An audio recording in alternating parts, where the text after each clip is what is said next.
Year 8, Week 2, Assignment 1. What I did in my summer holidays.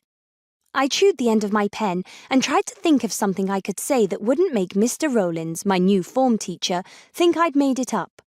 I had the feeling that if I wrote, I went on holiday to an ice-filled land where I found people's lost memories in a magical pool, helped unfreeze Neptune's evil brother, turned him into a mountain, and ultimately saved the future of the world, it might come back with fail.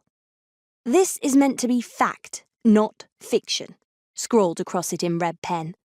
So I decided to write about my birthday instead.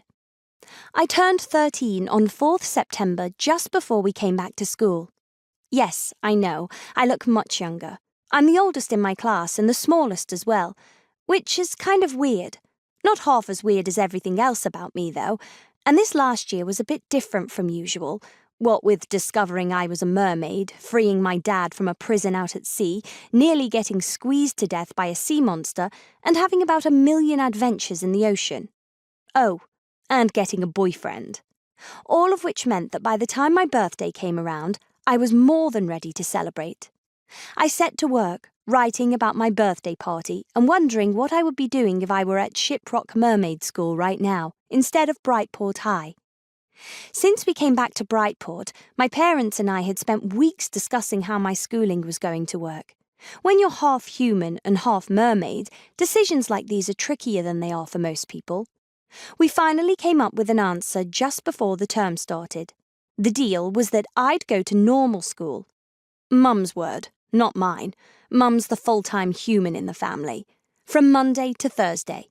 And because nothing much of any use ever seems to happen at that school on Fridays, Dad's phrase, not mine, he's the merman, and the one who'd like me to be learning siren songs and ocean rhythms every day. I would go to mermaid school on Fridays and Saturdays.